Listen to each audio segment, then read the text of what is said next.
الحمد للہ وحدہ والصلاة والسلام علی من لا نبی بعدہ اما بعد فاعوذ باللہ من الشیطان الرجیم بسم اللہ الرحمن الرحیم وَيَقُولُونَ مَتَى هَذَا الْوَعْدُ إِن كُنتُمْ صَادِقِينَ قُلْ إِنَّمَا الْعِلْمُ عِندَ اللَّهِ وَإِنَّمَا أَنَا نَذِيرٌ مُبِينٌ۔ اور وہ کہتے ہیں کب یہ وعدہ پورا ہوگا اگر تم سچے ہو۔ اے پیارے حبیب صلی اللہ علیہ وآلہ وسلم آپ فرما دیجئے بے شک اس کا پورا علم اللہ کے پاس ہے اور میں تو کھلا ڈر سنانے والا ہوں۔ آج ہماری سورہ الملک کی آیہ مبارکہ نمبر 26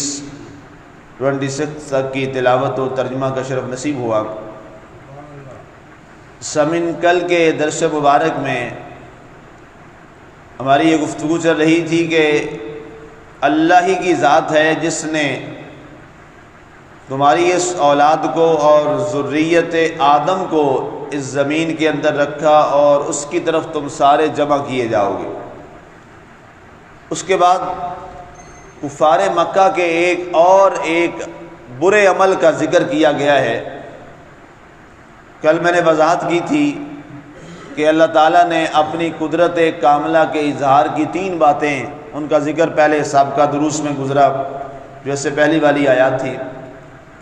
یہاں یہ اشارہ فرمایا جا رہا ہے کہ جب اللہ کے نبی صلی اللہ علیہ وآلہ وسلم نے کافروں کو یہ فرمایا کہ اللہ کی وحدانیت کا اقرار کر لو اور مجھے اللہ تعالیٰ نے اپنا نبی اور رسول بنا کر بھیجا ہے اور یہ تم گواہی دو فاشہدوا لا الہ الا اللہ و انی رسول اللہ صلی اللہ علیہ وآلہ وسلم، اس بات کی تم شہادت دو کہ اللہ وحدہ لا شریک ہے اور میں محمد صلی اللہ علیہ وآلہ وسلم اللہ کا آخری رسول۔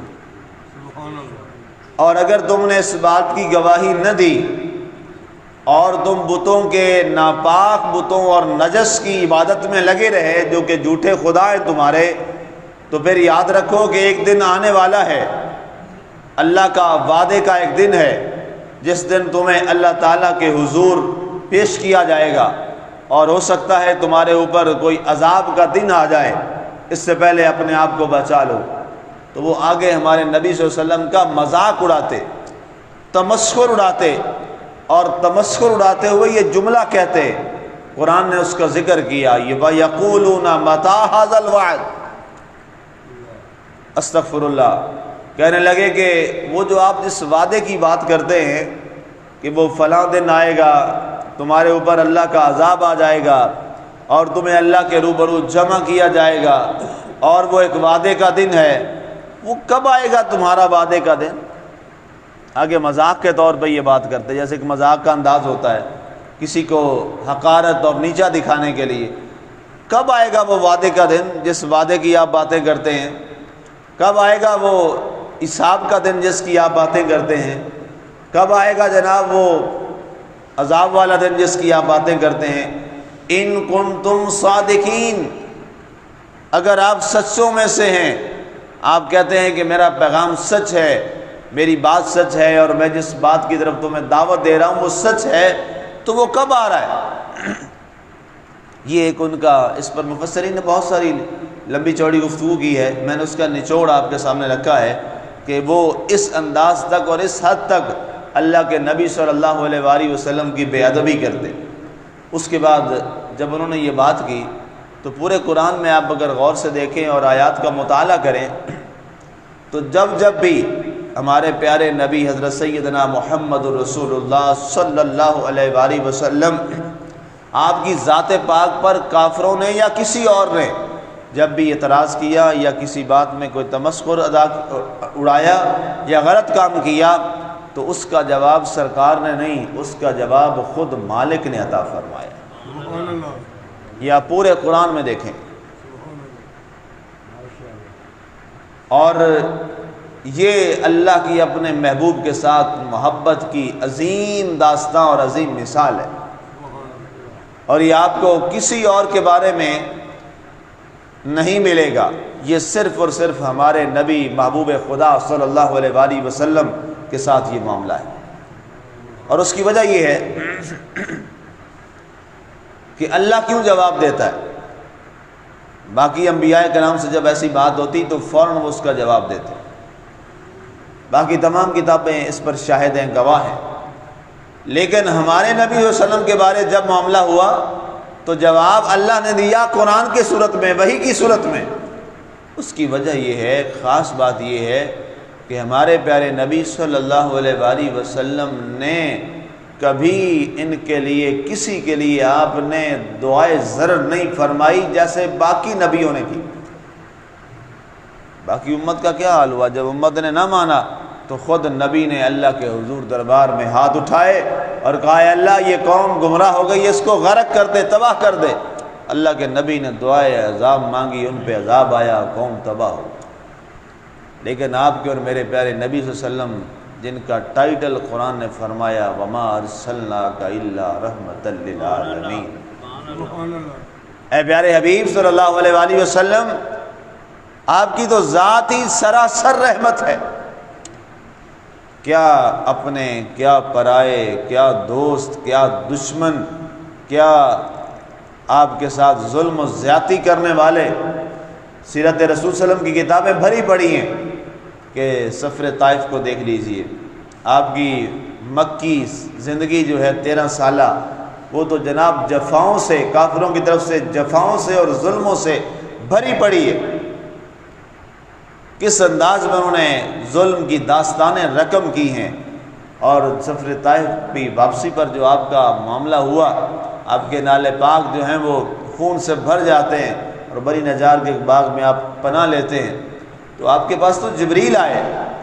اے نبی صلی اللہ علیہ وسلم اللہ فرماتا ہے اللہ نے مجھے بھیجا، اگر آپ چاہیں اور آپ حکم فرمائیں تو طائف کی پہاڑیاں ان کے اوپر ہم گرا کے ان کو تباہ و برباد کر دیں۔ تو اللہ تعالیٰ کے نبی کیا فرماتے ہیں؟ جاؤ جبریل میرے مالک سے کہو نہیں میں ان سے بدلہ نہیں لینا چاہتا، ہو سکتا ہے ان کی نسلیں مجھے پہچان جائیں۔ وہ عظیم رحمت للعالمین رسول ہے۔ تو پھر اللہ تعالیٰ نے اس کا ایسی لاج نبھائی، اللہ نے فرمایا ہمارا محبوب ہمارے ہی خاطر، آپ کا اپنا ذات کے لیے کوئی معاملہ نہیں تھا، اللہ تعالیٰ کی ذات کی توحید کی بات تھی۔ فرمایا اگر ہمارا نبی اور ہمارا محبوب، ہمارا رسول ہمارے دین کے لیے اور ہمارے پیغام کے لیے